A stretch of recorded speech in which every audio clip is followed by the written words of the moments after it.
Coming up on Philosophy Talk. America has been forced to ask itself some very difficult questions about the way we forced other people to answer some difficult questions. Why do we sometimes view others as not fully human? Look at the Declaration of Independence. We wrote all men are created equal while we had slaves.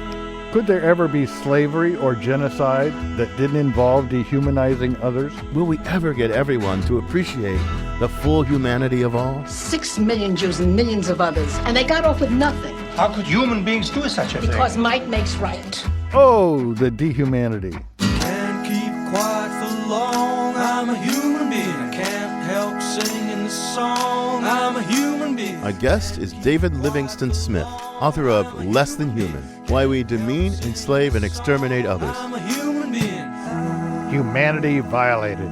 Coming up on Philosophy Talk. Welcome to Philosophy Talk, the program that questions everything. Except your intelligence. I'm John Perry. And I'm Ken Taylor. We're here at the studios of KALW San Francisco. We're continuing conversations that begin at Philosopher's Corner at Stanford University. Ken teaches in the philosophy department there, as I did for 40 years. Today, we're thinking about humanity violated, the tendency of some people to think of and to treat other people as less than fully human. Well, humans do that a lot, way too often.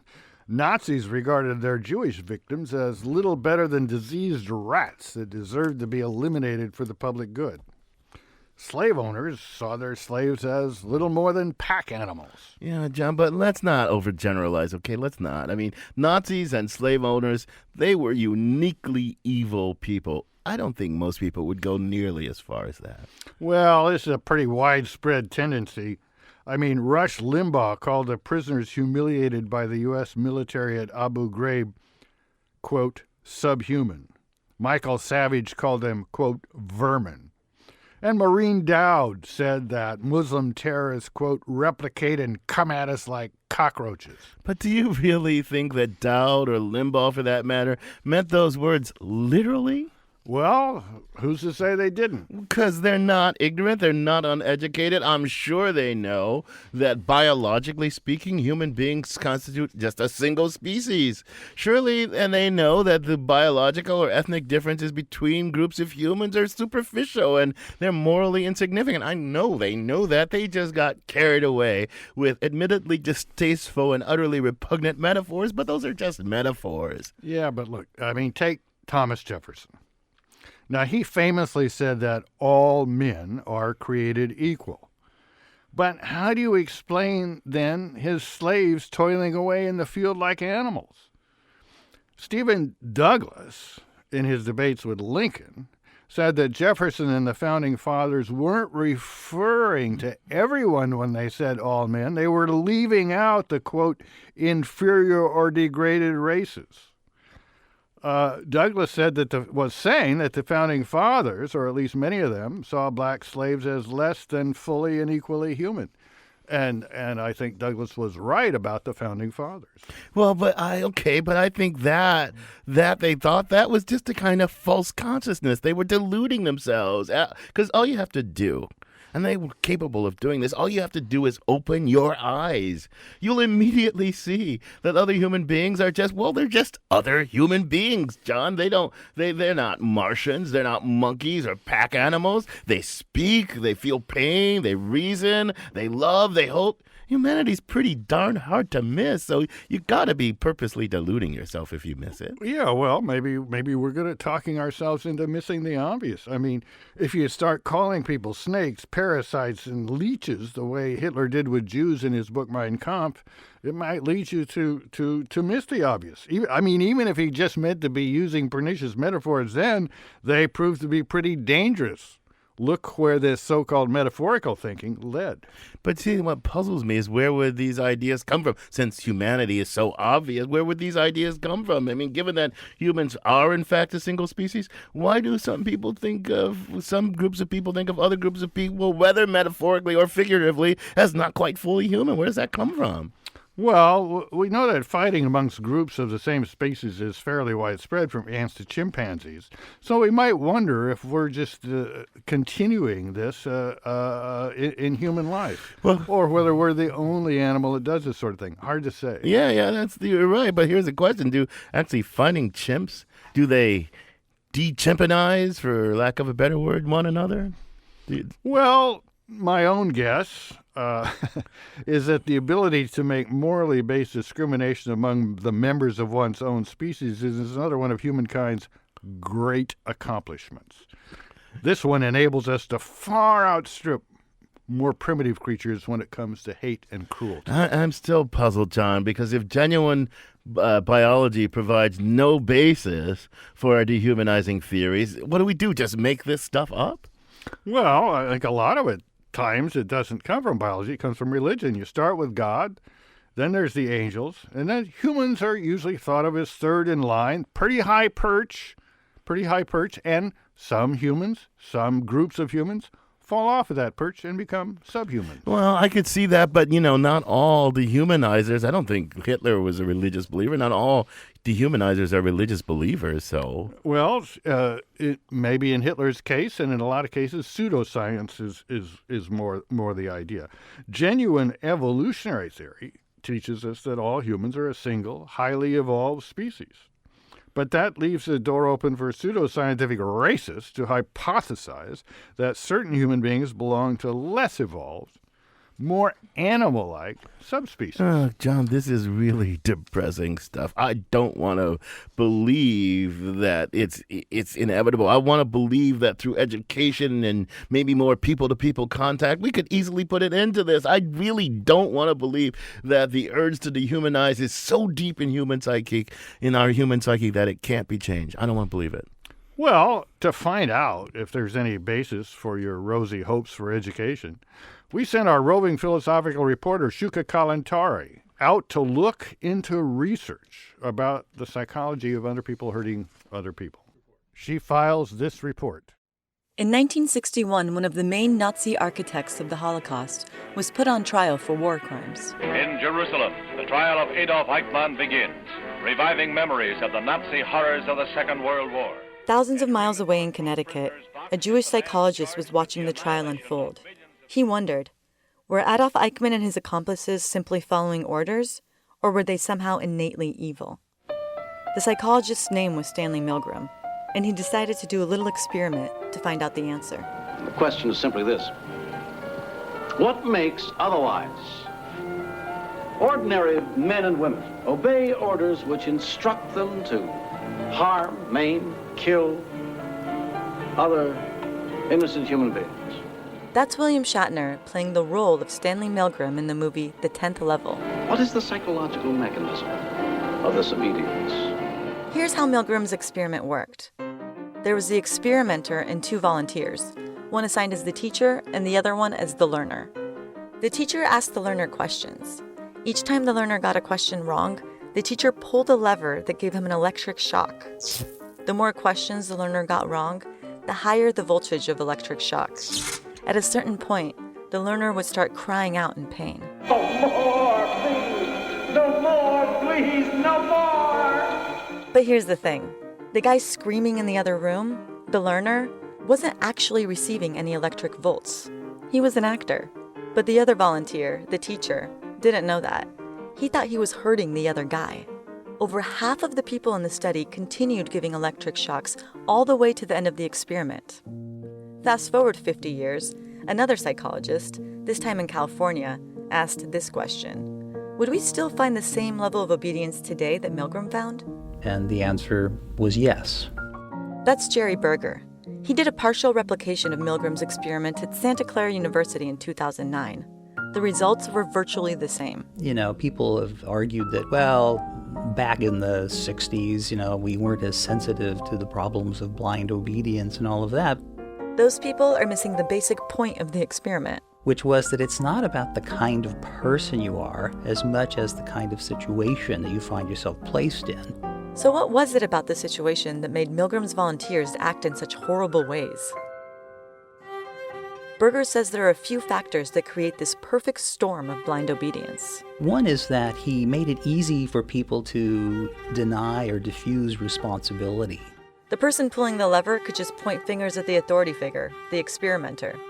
Another factor is that people increased the voltage of the electric shocks in small increments. Each step along the way makes it easier to do the next step.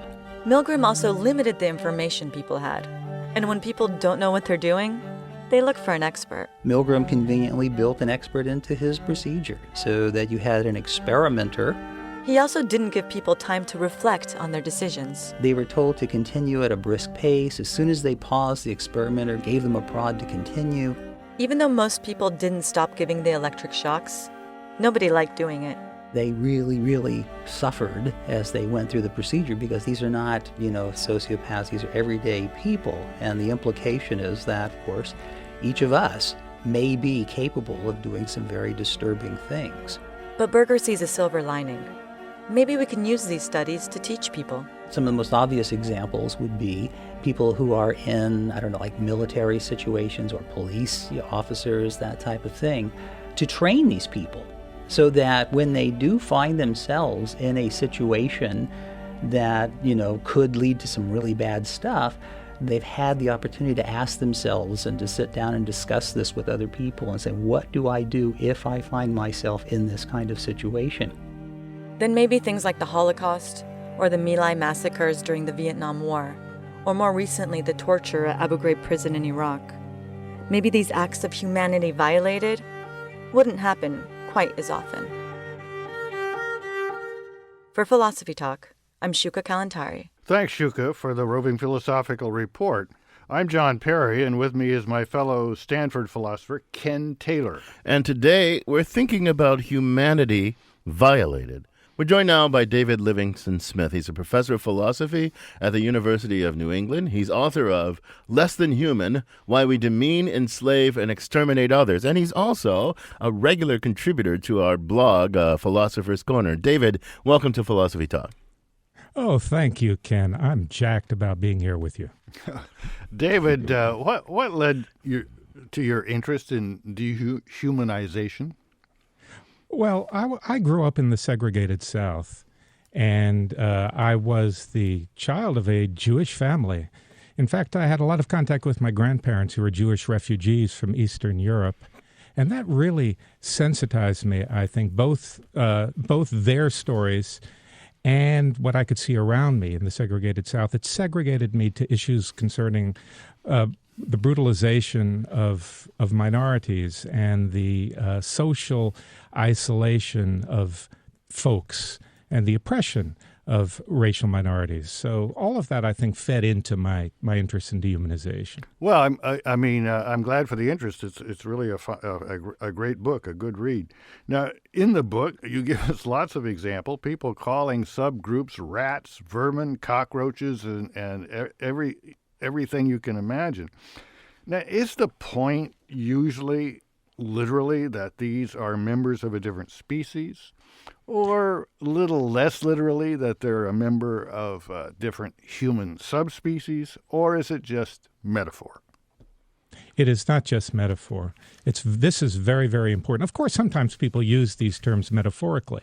But in all these examples that I describe in great detail, we have people actually thinking of other groups of Homo sapiens as subhuman creatures. This is very important because otherwise we can't understand the motivating power of this way of thinking. Yeah, but David, I'm not sure I totally agree with you. I think it's not metaphor, that's true, but it is more like false consciousness, or it's like what Du Bois says is the thought and the afterthought. He says the black slave owner had the thought that the black slave was a mere animal, but he had the afterthought that, maybe he's not a mere animal, and that's why he had to erect these walls of oppression that you don't have to erect for a black slave owner. So I'm not sure I agree with you that it's unambiguously so that Hitler thought of Jews as mere vermin who had no humanity. At least he had an afterthought in there. Don't you think? Ken, I think you have it exactly backward. The slave owner first thought that the slave was a human being, which was extraordinarily inconvenient, and subsequently fell victim to the delusion that the slave was not really a human being at all. This is a solution to a problem. The problem is that we have inhibitions against doing these terrible things to one another, but at the same time we recognize that it's often deeply advantageous to us, economically or otherwise, to oppress, to harm, and to kill others. So it's really a form of what psychologists call cognitive dissonance, right? Maybe it's a form of that. That is, or philosophers call rationalization. You find yourself doing something that makes no sense given pretty plausible beliefs, so you go to implausible beliefs instead. Is that what you think? Yeah. Really quickly. Yeah, well, not quite. It's a solution to what might be called cognitive dissonance, right? It's a solution for the problem of recognizing that others are of my own kind. That's what human means. It means of my own kind. It's not a biological concept. And so how can we square these acts with that awareness? Okay, I'm going to leave that question hanging. Okay, David, and I'll remind our listeners, you're listening to Philosophy Talk. Today, we're thinking about how people can dehumanize other people. Our guest is David Livingstone Smith from the University of New England. In our next segment, is dehumanizing just our human version of a normal animal response of fear and hostility? Or is it more tied to distinctively human institutions like religion and government? Humans, subhumans, and demons disguised as humans. Plus your calls and emails when Philosophy Talk continues.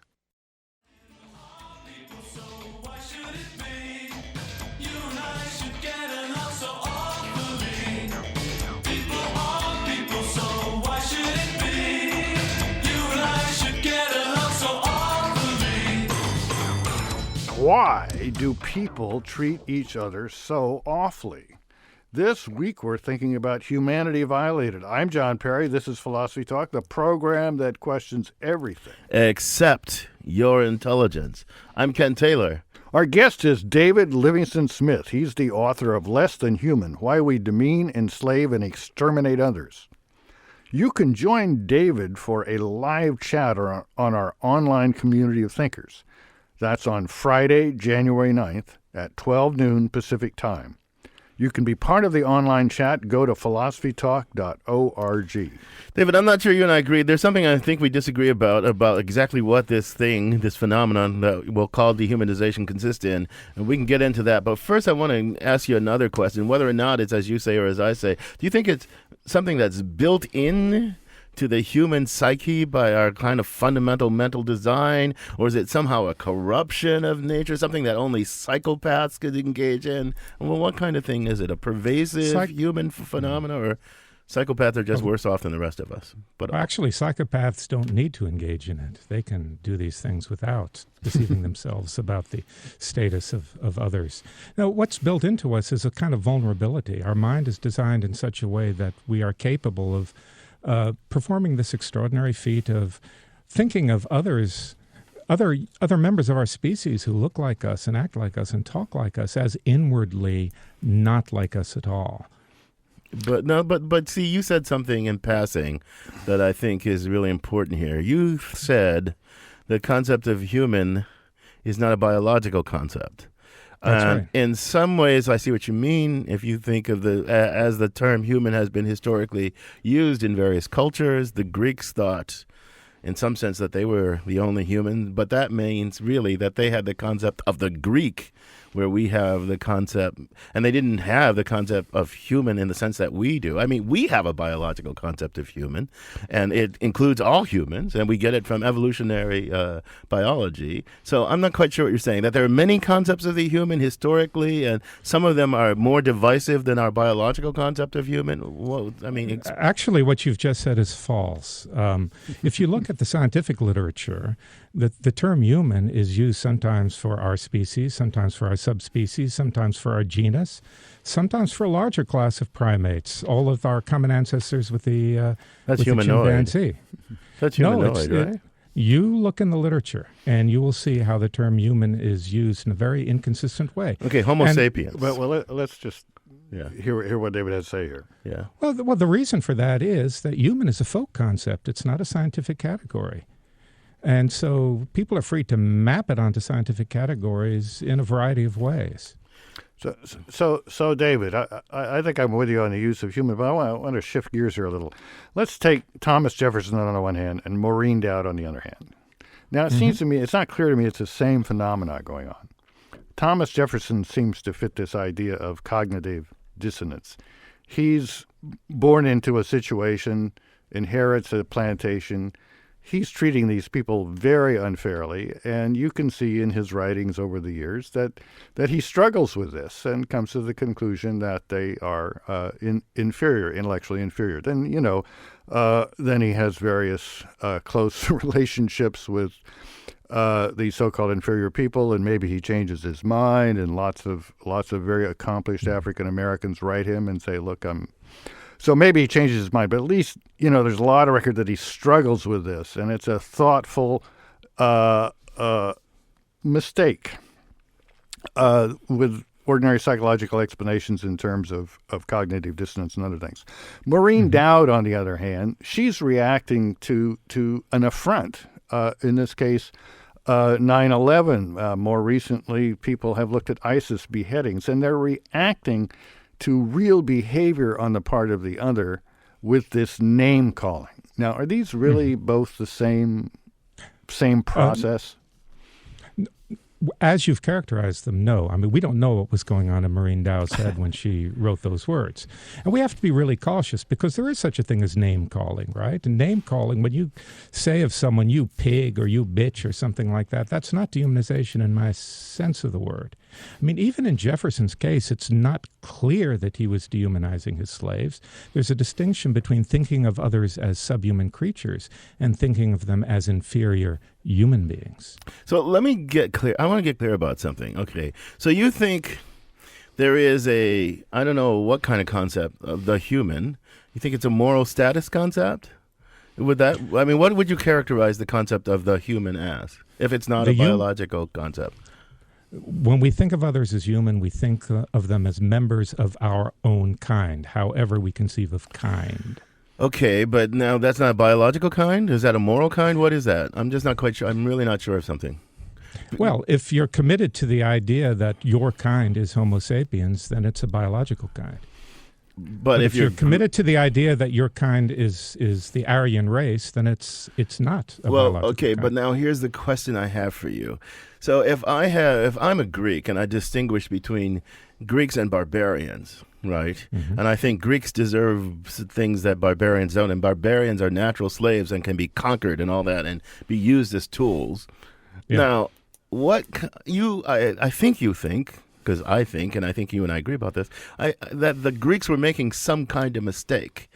Were they just making a moral mistake? Were they making a biological mistake? What kind of mistake is the quote dehumanizer making when does he fail to apply a concept to the other that he ought to apply, or does he get to apply his concepts in his own way, or what? I'm just not sure what's going on. I think it's precisely that. He fails to apply a concept that he ought to apply. I mean, there is something like a fact of the matter about what kind of being others are, right? And I think we should accept a scientific notion that anyone who's a member of species Homo sapien is of our kind. I turn to that for authority.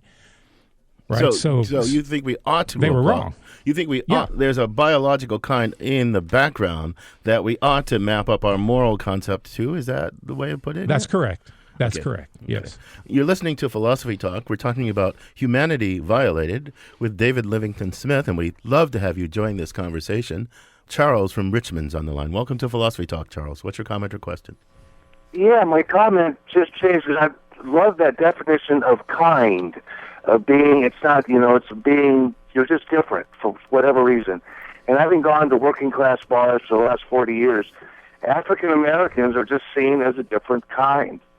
I mean, they realize they're biologically the same, but, I've heard guys say they just, see black people as, not as apes per se, but just not as white people, I guess. So that's what I wanted to say. It's a great show. Good question, Charles. And David, I love Charles' question. So look, He said, not a different kind, not as apes exactly, a different kind. So suppose I say, yeah, you're a human being, whatever that is, say biologically, maybe I have a false biology, but you're a human being, but you just don't matter in the same way that I do, that we do. Is that dehumanization if I just I say I start out with not all humans are of the same moral status, even if they are of the same biological status, or maybe slightly different biological statuses, but it's non-linear, a little bit of biological difference can make a lot of moral difference. Is that dehumanization? If I believe such things? Not necessarily, no. I think it's often been the case that different types of people have been ranked as superior or inferior, a great deal of racism. In fact, this was formalized in 18th century taxonomies of the races or of that nature. So there's a difference between this sort of incremental distinction between different levels of moral worth of different types of human beings and the notion that others that superficially appear to be members of our kind, that is, superficially appear to be human beings, are not really. They lack that special something that makes one human. So let me give you an example of a phenomenon, and I want to know how seriously it's related to this dehumanization. So you're on a football team, and it's the pep talk before you go out on the field, and your coach is telling you that, the guys in this under college are really rotten, right? That, remember what they did to us 5 years ago, when, of course, it was totally different people. And, they give out grades too easily there, and the girls aren't as pretty, and so forth and so on. And it's all just complete gibberish, but you do somehow get emotionally engaged, and you really hate these guys. You don't mind hurting them. Is this a basic part of the human psyche that we've used for centuries to get ourselves psyched up in situations where we really do have to go out and hurt people, like a football game or a war? Yeah. I mean, here's the problem. We have to overcome inhibitions against harming others. And those inhibitions are quite robust for all sorts of reasons.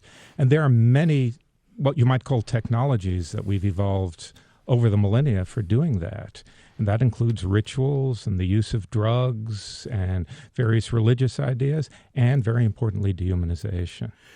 You're listening to Philosophy Talk, and we've got Pat on the line. Welcome to Philosophy Talk. Pat from San Francisco. Yes, during the war, when we were going through training. What war, Pat? Vietnam War. Okay, go ahead. The instructors taught us that the Viet Cong or Vietnamese were less than human, and it took many years after the war to get around that sort of indoctrination. And now I get statisticians mad as hell at me because every time they ask what race I am, I say human. Good for you, Pat. Good for you. And they say, well, what are you, white, Caucasian? No, I'm human. That's the only race.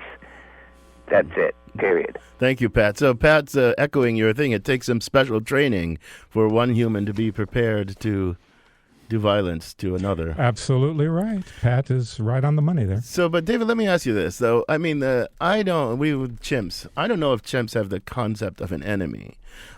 Human beings treat animals really badly, for the most part, except for the really cute ones. And even them we treat badly indirectly because we destroy their habitat and all that sort of stuff. But we don't think of animals as our enemy. The concept of an enemy is deployed for another willing, reasoning creature with whom I am at odds and cannot coexist. So, I mean, in some ways, that's not exactly dehumanization, to see the other as my enemy, to see the infidel as the enemy of God, because the animals aren't the enemy of God. Only the human infidel is the enemy of God. So how do you fit that kind of thing in there? Yeah, when we dehumanize others, our mind is pulled in two ways simultaneously. On the one hand, we see them as they look like people, and that's our default position, isn't it? If something walks like a duck and quacks like a duck, it's a duck. But we also need to think of them in such a way as enables us to kill them or to enslave them or to torture them. And so in that sense, our mind goes the other way. Right? So, yes, of course, we have both elements at work when we dehumanize others. I mean, we don't have to rub rats' noses into the fact that they're rats, but we dehumanize people's noses into their allegedly subhuman status. So we've got good email from Carl. And matter of fact, it gets at something that bothered me as I was getting ready for this show. He says, good show, but I take exception to the use of dehumanization as an insult. Barring crap about immortal souls, it seems that there's just a continuum of sentience, none of which should be treated abusively. There may be some special relationship between humans interacting as rational communities. It just seems in the spectrum of abuse of humans due to other sentient beings is primarily based on weird utilitarian calculations based on greed. So there is a paradox in our discussion. We're against dehumanization, that is, treating other human beings as animals, except we seem to be then buying into the idea that it's okay to treat animals as animals. Right. And in a way, it's trivial that it's okay to treat animals as animals because they are. But on the other hand, built into that concept of treating animals as animals seems to be that a certain amount of abuse and suffering is to be disregarded. So maybe in this discussion, we need to make a disclaimer. Dehumanizing is wrong, but that isn't to say treating animals is right either. What do you think? No, well, we are animals, right? And I think that we can dehumanize those creatures that are non-human by relegating them to an inferior moral status. So it's not, I don't believe it's a fact that any organism has an inferior moral status. But the fact is that we conceive of them as such, that we look at the world. Well, we don't think of giving horses and cows freedom of speech. Right. No, of course not. But David, let me ask you a question that's kind of related to this before our break. I mean, if I could just get you to see, and suppose you're not you, an evildoer to see, oh, that's a human being you're doing that to. That's a fellow human being you're doing that to. And they could see it. Do you think all this would stop? So you think, I mean, I'm not convinced that if I could just see that the other was a human being like me, it would make all this stuff go away. What do you think? It would not make all this stuff go away. People would find other ways to solve the problem.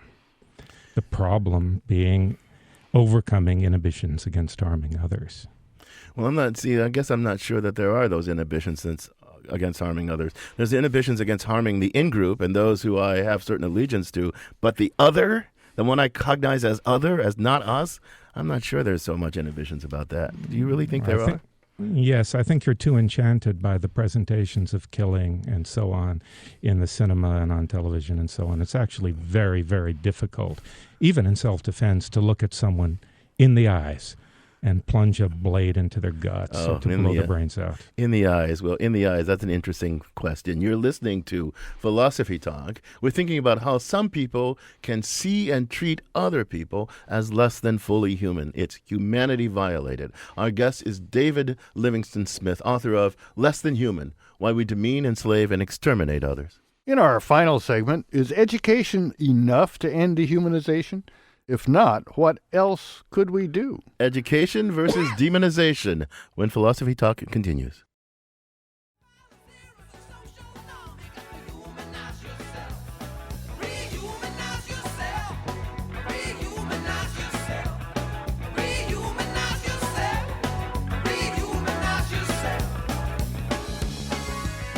After all the dehumanization in the world, can we rehumanize ourselves?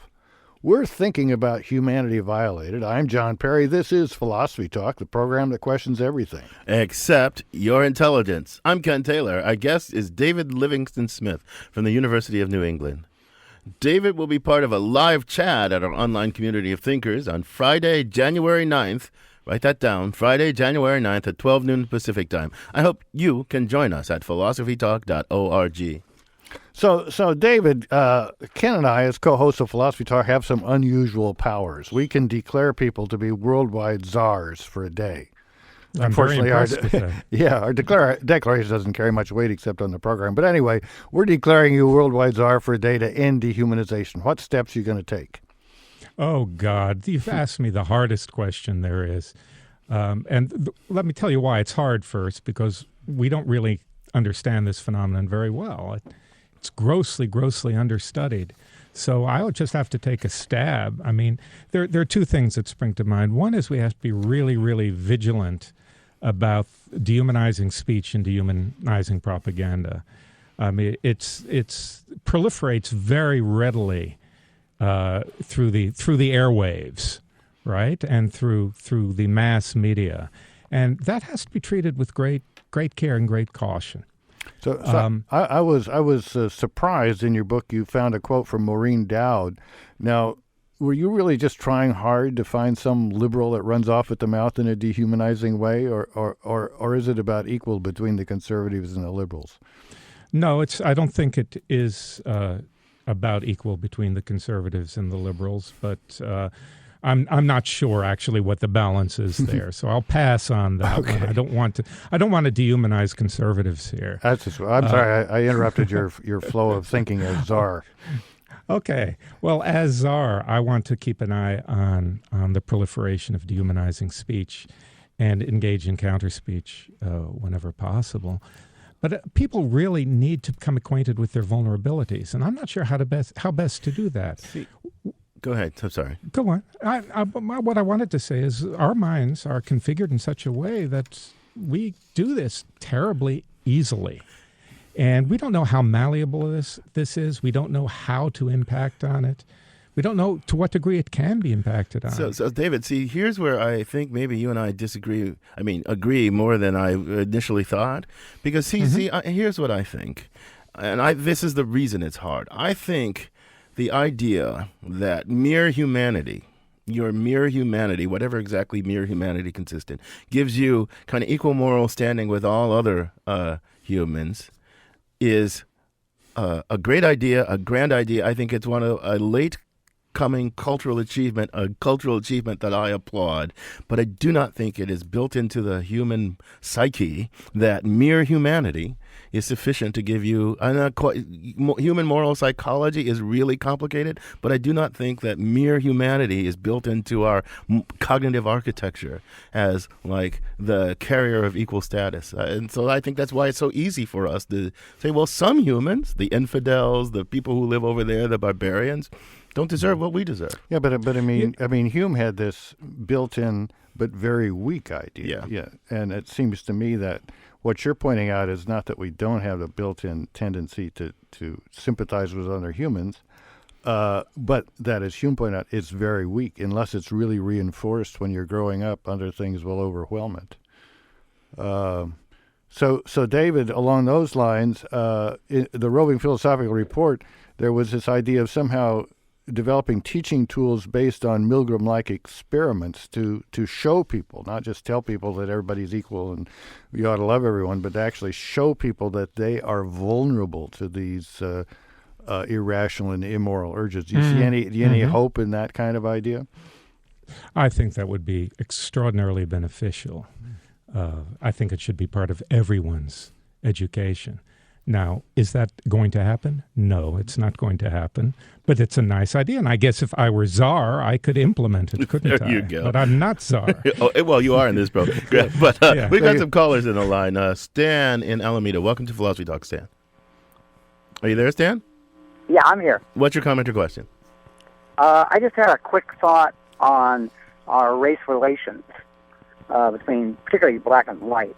Is that slavery never actually ended. There was no finality to slavery.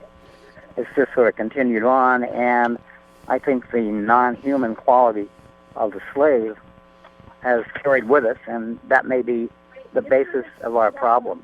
Well, Stan, I deeply agree with the sentiment, not exactly the facts. Slavery, formal slavery did end, and then there was Jim Crow, and there was the Civil Rights Movement, and then there was something else. I think we're in the third stage of this that started kind of just around the height of the Civil Rights Movement. This prison industrial complex has replaced Jim Crow as a way to dehumanize African Americans. So, I think it's slavery, formal slavery ended, but many things succeeded it that were designed for the same thing. But I'm spouting off from my gut there, David. What do you think about that question? I would like the the term Jim Crow to be expunged from the English language because too many people don't understand what it refers to. And in effect, it was re-enslavement of African Americans, right? So I would prefer to substitute terms like terrorism and oppression of African Americans for the term Jim Crow. I would put I think in substance your caller was right. Let me add one thing just to what you say. I would say that every American ought to read. It should be in the canon. We've abandoned the canon, but every American ought to read Du Bois, The Souls of Black Folks, to get an understanding of what you're saying, David. But anyway, absolutely right. Yeah. Yes, but go ahead. I'm sorry. No, I think in right. In substance, he's correct. Slavery, formal slavery, ended. Well, it didn't end. There are lots of formal slaves in the world, but legally it ended in the United States. But the substance of slavery continued and does continue in the prison industrial complex. And African Americans are still dehumanized to a very great extent. People used to be quite explicit about it. Now you'll only find explicit characterizations of African Americans as subhuman in the extreme white supremacist literature, but you will find it there. And I think a lot of other people think it, just don't say it. Arthur from San Francisco is on the line. Welcome to Philosophy Talk, Arthur. Hi. Great show, guys. I just wanted to ask a question about the concept of control and power. Where do you guys see that fitting into this topic? That you want to implement a certain control, certain power in order for you to control others and what you feel is right? Good question, Arthur. David, you got a thought for Arthur? Yeah, dehumanization doesn't just happen by chance. It happens when it's in our interest to do something bad to others. And so doing something bad to others, doing things against their interests and against their wishes is the exercise of power. Not power in some kind of abstract sense, but, power on the ground, exploiting and harming and killing. So, Dave, I want to ask you about something that you said in passing just before the break, something about it's hard to kill another human being face to face. Well, I think the evil people recognize that. It's pretty hard. You got to recondition a human being. But Hannah Arendt had this great insight that the 20th century perfected technologies of evil that enabled the ordinary person just to be part of a bureaucratic machinery of death, going about their jobs and all that sort of stuff. But they made an essential, indispensable contribution to the perpetuation of evil. Now, so most of us don't have to dehumanize another person face to face. We can just be parts of these complicated bureaucratic instruments of evil. What do you think about that? Which makes it really hard to combat. Yeah, just first a word about Arendt. I mean, Eichmann was actually not a very good candidate for the for the bureaucratic characterization. He was an enthusiastic and vicious anti-Semite. But see, what's going on in dehumanization and other similar ways of promoting violence is gaining moral distance. And we can gain moral distance in all sorts of ways. One way to gain moral distance is to gain physical distance. So the various people who work in basically slave-like conditions to make the products that we all enjoy, we don't really think about them very much, do we? We exploit their labor unthinkingly and in buying these cheap goods. So it's the issue is distance, getting distance from one another. But that suggests that the 21st century has some potential to actually make progress, because we have the technology that brings distant people up close and personal. Think of all these police shootings and stuff that happen, and the cameras, the cell phone cameras that were everywhere, and the social net that let them go viral overnight. So we can actually bridge these distances. Yeah, but we have a lot of work to do to catch up with the harm done during the 20th century, in my humble opinion. My father was a World War II bomber in a B-24s, flew over Ploesti and so forth. Flew 50 missions and no doubt caused the death of a lot of people together with his comrades. And I talked to him about it. And he said, well, that's true. And of course, there's no question between us about whether World War II was a good thing for him to have fought in. But he said what really haunted him was not all the people that probably died from the bombs they were trying to destroy oil factories with, but the occasional times when he would take over as the belly gunner and would have a face-to-face combat with somebody in a plane, and he would see their eyes. He says those haunted him his whole life. So So now we've got people in South Dakota that can drop all the bombs or manipulate all the drones and never have to see well, actually, it's anybody not true. in the face. Or is that not true? That's not true of drone operators, actually. A drone operator is confronted with what they've done. They're kind of like snipers. Close up and personal, huh? That's right. That's right. I mean, a bombardier is different. Then you don't hear the screams and you don't smell burning flesh or anything like this. The drone operators, they suffer. They suffer psychologically. Well, David, this is a tough conversation. I wouldn't exactly call it uplifting, but it's a tough conversation and one we really need to have. So I want to thank you for this conversation and thank you for joining us. Oh, thank you so much for inviting me. Our guest has been David Livingstone Smith. He's a professor of philosophy at the University of New England. He's author of Less Than Human, Why We Demean, Enslave, and Exterminate Others. And he's also a regular contributor to our blog, Philosopher's Corner. So check out his work. John, so what are you thinking now? Who do you want to dehumanize now? Well, I liked David's book very much. I wish we'd gotten around to asking him what as czar for a day, what research he would think would be helpful in ending the curse of dehumanization. And it's important to realize that I think the harm that the world wars of the 20th century did in spreading dehumanization and justifying it and institutionalizing it and acting on it in horrible ways. So look, and especially the institutionalizing of it, the propensity of human beings to treat one another as little better than yesterday's garbage, it's widespread, and I fear it's inimitable. But this conversation continues at Philosopher's Corner at our online community of thinkers, where our motto is Cogito Ergo Blogo. I think, therefore I blog. And you too can become a partner in that community just by visiting our website, philosophytalk.org. And please make a special note to join us at the community on Friday, January 9th at 12 noon Pacific time for a live online chat with today's guest, David Livingstone Smith. Now, a guy who violates all of humanity's limits on speed. It's Ian Scholes, the 60-second philosopher.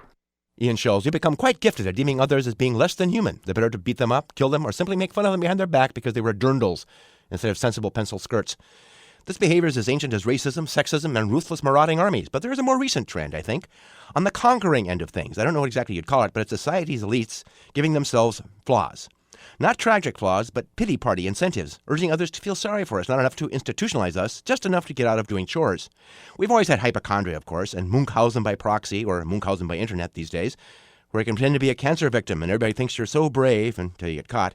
And now the rise of Big Pharma has thrown out dozens of new syndromes we've never heard of before, and all kinds of new drugs with names like Lysandra, Candorza. Ask your doctor if it's right for you. We have syndromes that are almost but not quite alarming, like osteopenia, which is not osteoporosis.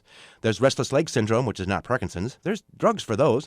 There's candida, a fungus which 90% of people have. But what nobody has is candida hypersensitivity. Still, many insist it's a thing. And are disturbed, there are no drugs for it. We also have trigger warnings, which affect college curricula and public entertainment.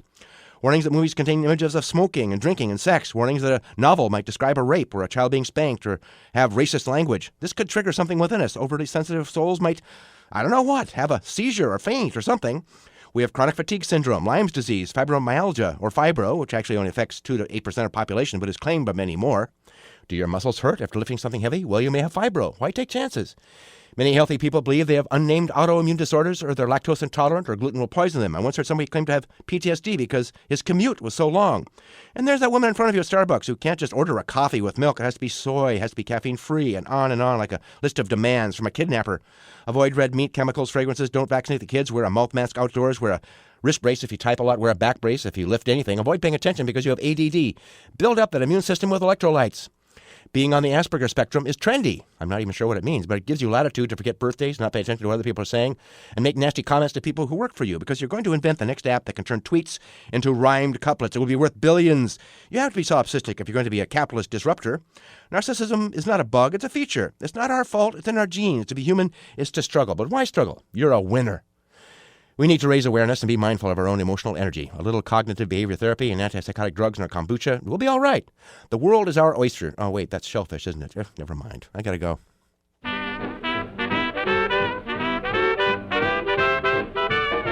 Philosophy Talk is a presentation of Ben Manila Productions and the trustees of Leland Stanford Junior University, copyright 2014. Our executive producer is David Demarest. The program is produced by Devin Strolovich. Laura McGuire is our director of research. Our marketing director is Dave Millar. Thanks also to Ted Muldoon, Merle Kessler, Erica Topit, and Mark Stone. Support for Philosophy Talk comes from various groups at Stanford University and the partners at our online community of thinkers. And from the members of KALW San Francisco, where our program originates. The views expressed or misexpressed on this program do not necessarily represent the opinions of Stanford University or of our other funders. Not even when they're true and reasonable. The conversation continues on our website, philosophytalk.org, where you too can become a partner in our community of thinkers. I'm John Perry. And I'm Ken Taylor. Thank you for listening. And thank you for thinking. I watch television, just not that dehumanizing crap. I mean, seriously, what's next? Televised executions? Bear baiting? Torture channel?